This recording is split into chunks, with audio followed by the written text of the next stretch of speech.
और आगे बढ़ेंगे, बात करेंगे जहां पर प्रधानमंत्री नरेंद्र मोदी अशोकनगर जिले के ईसागढ़ तहसील के आनंदपुर धाम आएंगे। इस दौरान पीएम मोदी गुरु महाराज मंदिर में दर्शन और पूजन करेंगे। साथ ही आनंदपुर में गुरु महाराज मंदिर दर्शन एवं आनंद सरोवर में शामिल होंगे और मोती हॉल में श्री श्री 108 श्री गुरु महाराज से भेंट करेंगे और लंगर का प्रसाद भी खाएंगे। तो देखिए, बता दें, देश के प्रधानमंत्री नरेंद्र मोदी मध्य प्रदेश के अशोकनगर में स्थित आनंद धाम आश्रम आज आने वाले हैं और इस दौरान प्रधानमंत्री धाम में होने वाली वैशाखी के उत्सव में भी शामिल होंगे। साथ ही साथ पीएम जिस आश्रम में आ रहे हैं उसकी दुनिया ही अलग है। 3 प्राइवेट बस स्टैंड है, खुद की फायर ब्रिगेड है, तो बेहद खूबसूरत गार्डन है। 95 साल पहले महज एक टपरी से शुरू हुआ ये आश्रम अब मध्य प्रदेश के ईसागढ़ के पास करीब 1500 बीघा तक फैल चुका है। तो काफी अहम और महत्वपूर्ण दौरा प्रधानमंत्री का माना जा रहा है मध्य प्रदेश का। और इसके साथ ही आपको यह भी बता दें कि यहां पर प्रधानमंत्री के साथ मुख्यमंत्री डॉक्टर मोहन यादव भी मौजूद रहेंगे। तो प्रधानमंत्री मध्य प्रदेश के अशोकनगर जिले के स्थित ईसागढ़ तहसील के आनंदपुर धाम का दौरा करेंगे। यहां यात्रा उनकी भारत की सांस्कृतिक और आध्यात्मिक विरासत को संरक्षित और समृद्ध करने की प्रतिबद्धता का प्रतीक है। पीएम मोदी गुरुजी महाराज मंदिर में दर्शन पूजन करेंगे और आनंदपुर धाम के मंदिर परिसर का भ्रमण भी करते हुए नजर आएंगे। इसके साथ ही काफी अहम और महत्वपूर्ण दौरा पीएम का माना जा रहा है। तो दोपहर करीब 3:15 पर मध्य प्रदेश के ईसागढ़ में गुरुजी महाराज मंदिर में दर्शन करेंगे। इसके बाद आनंदपुर धाम में एक कार्यक्रम में हिस्सा भी लेंगे। मुख्यमंत्री डॉक्टर मोहन यादव भी इस दौरान मौजूद नजर आएंगे। चलिए, ज्यादा बातचीत करेंगे और ज्यादा बातचीत के लिए संदीप का रुख करेंगे। अधिक जानकारी के लिए हमारे साथ लाइव जुड़ चुके हैं संदीप। अशोकनगर आज प्रधानमंत्री नरेंद्र मोदी का दौरा है, कई मायनों में अहम और महत्वपूर्ण दौरा ये माना जा रहा है। फिलहाल क्या अपडेट?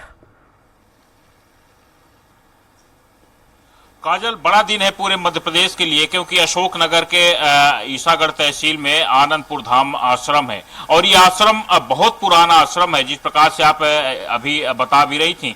और सबसे बड़ी बात ये है कि एक टपरे से शुरू हुआ ये आश्रम आज हजारों एकड़ में फैला हुआ है और जो इसका आभा मंडल है अपने आप में अद्भुत है। और यही कारण है कि प्रधानमंत्री नरेंद्र मोदी आज इस आश्रम में पहुंच रहे हैं, जहां पर करीब 2 घंटे से ज्यादा का वक्त प्रधानमंत्री नरेंद्र मोदी बिताएंगे। कई तरह के धार्मिक अनुष्ठान इस आश्रम में किए जाने हैं और जो आश्रम में मुख्य उसके गुरु हैं उसका वो आशीर्वाद लेंगे। इस दौरान एक बड़ा भंडारा भी यानी कि लंगर का भी आयोजन किया गया है, तो उसमें भी प्रधानमंत्री नरेंद्र मोदी शामिल होंगे।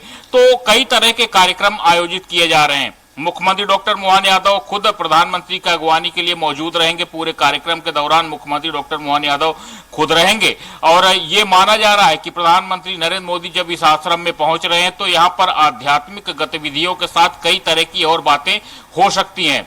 पिछले कुछ समय से आप देख रहे हैं कि प्रधानमंत्री नरेंद्र मोदी खुद लगातार आध्यात्मिक कार्यों में लगातार शामिल हो रहे हैं। तो कहीं न कहीं ये कहा जा सकता है कि एक बड़ा आयोजन और बड़ा कार्यक्रम है। इससे कहीं न कहीं इस आश्रम की जो ख्याति है तो पूरी दुनिया में पहुंच रही है।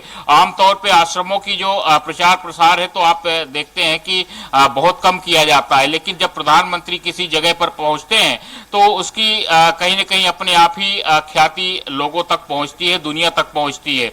तो अब कहीं न कहीं अभी जिस प्रकार से आज प्रधानमंत्री नरेंद्र मोदी इस आश्रम में पहुंच रहे हैं और कई तरह के कार्यक्रमों में शामिल होंगे, तो आज के बाद दुनिया के मानचित्र में आज अभी आनंदपुर आश्रम भी एक नई कहीं न कहीं मिसाल पेश करता नजर आएगा। बिल्कुल संदीप, हम अक्सर देखते हैं कि जब भी प्रधानमंत्री का मध्य प्रदेश दौरा होता है तो सिक्योरिटी भी हाई हो जाती है। इस बार की सुरक्षा कैसी रहने वाली है उनके आगमन को लेकर? और देखिए 2 दिन पहले से ही पूरी अगर हम बात करें तो पुलिस छावनी में तब्दील कर दिया गया है। केंद्रीय पुलिस वहां पर पहले से ही पहुंच चुकी है। चप्पे चप्पे पर पुलिस तैनात की गई है। करीब 5000 के आसपास पुलिस कर्मियों को वहां पर तैनात किया गया है, क्योंकि प्रधानमंत्री नरेंद्र मोदी जिस प्रकार से उनकी लोकप्रियता है न सिर्फ भारत में बल्कि पूरी दुनिया में, तो उसको देखते हुए इस सुरक्षा को यहाँ पर चाक चौबंद व्यवस्था किया गया है। किसी भी प्रकार से मध्य प्रदेश के किसी भी सिपाही को यहाँ पर शामिल नहीं किया गया है।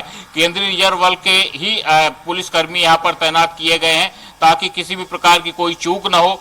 और जिस प्रकार से सुरक्षा के पुख्ता इंतजाम है, तो ये कहा जा सकता है कि आज पूरी गिरफ्त में है वो सुरक्षा कर्मियों के पूरा आनंदपुर धाम। और जिस प्रकार से प्रधानमंत्री नरेंद्र मोदी वहां पर पहुंच रहे हैं, तो एक अलौकिक वातावरण वहां पर निर्मित किया गया है। संदीप, हम ये भी देख रहे हैं कि जिस तरह से मध्य प्रदेश पर सीधा फोकस दिग्गजों का नजर आ रहा है। आज प्रधानमंत्री नरेंद्र मोदी यहाँ मध्य प्रदेश आने वाले हैं कि, और इसके साथ ही बात करें अमित शाह की तो केंद्रीय मंत्री भी आएंगे। कल हमने देखा गडकरी भी आए थे। तो लगातार दिग्गज नेताओं का मध्य प्रदेश का दौरा यहाँ पर देखने को मिल रहा है। क्या लगता है कि मध्य प्रदेश में कुछ बड़ा होने वाला है? मध्य प्रदेश की तस्वीरें कुछ बदलने वाली है? और देखिए तस्वीर और तकदीर दोनों ही बदलने वाली है, सही मायने में कहें तो। जिस प्रकार से पिछले कुछ अरसे से अगर हम बात करें तो मध्य प्रदेश ने जिस प्रकार से विकास के नए पायदान तय किए हैं और जो लगातार विकास की गति बढ़ी है, और आज आप देखिए देश के अलग अलग राज्यों से अगर आप तुलना कीजिए मध्य प्रदेश की, तो तेजी से उभरता हुआ मध्य प्रदेश है। जिस प्रकार से समृद्धि की ओर मध्य प्रदेश बढ़ रहा है, तो यही कारण है कि राजनीति का एक बहुत बड़ा केंद्र भी मध्य प्रदेश बन चुका है। और लगातार मध्य प्रदेश में जिस प्रकार से भारतीय जनता पार्टी की सरकार बनती चली जा रही है, तो भाजपा का जो केंद्रीय नेतृत्व है तो वो भी मध्य प्रदेश में लगातार रुचि भी ले रहा है। और एक बड़ी प्रयोगशाला भी माना जाता है मध्य प्रदेश को भाजपा का। जब भी कोई बड़े प्रयोग होते हैं भाजपा की तरफ से, वो सबसे पहले मध्य प्रदेश में ही किए जाते हैं। और यही कारण है कि लगातार जीत और लगातार जो प्रयोग हो रहे हैं वो सक्सेस होना, ये बताता है कि जो भाजपा के शीर्षस्थ नेतृत्व के नेता हैं वो सब मध्य प्रदेश आने में लगातार रुचि ले रहे हैं। और जब मध्य प्रदेश आते हैं बड़े नेता, तो मध्य प्रदेश को सौगात भी मिलती है। इन सारी चीजों का फायदा भी होता है। तो आप देखिए अभी प्रधानमंत्री नरेंद्र मोदी आ रहे हैं, कल नितिन गडकरी मध्य प्रदेश के दौरे पर थे, और फिर अब फिर से अगर हम बात करें तो केंद्रीय गृह मंत्री अमित शाह के लगातार 2 दौरे मध्य प्रदेश में होने वाले हैं। और अमित शाह का दौरा मध्य प्रदेश में होना कोई सामान्य बात नहीं होती है। उनका दौरा बहुत बड़े स्तर में माना जाता है। तो इसलिए ये कहा जा सकता है कि मध्य प्रदेश जिस प्रकार से आगे बढ़ता चला जा रहा है, लगातार विकास के पायदान रच रहा है, तो इन सब चीजों को देखते हुए ये सारे नेता जो दिल्ली से हैं केंद्रीय नेतृत्व के, वो मध्य प्रदेश लगातार पहुंच रहे हैं। चलिए ठीक है, बहुत बहुत शुक्रिया संदीप हम तक जानकारी पहुंचाने के लिए। तो देखिए दिग्गज नेताओं का दौरा लगातार हो रहा है मध्य प्रदेश में। आज प्रधानमंत्री नरेंद्र मोदी यहां पर अशोकनगर पहुंचने वाले हैं। ऐसे में गुरु महाराज के दर्शन करेंगे, उनसे भेंट करेंगे, आनंद सरोवर में शामिल होंगे प्रधानमंत्री नरेंद्र मोदी। इस दौरान यहां पर मुख्यमंत्री डॉक्टर मोहन यादव भी उनके साथ मौजूद रहेंगे।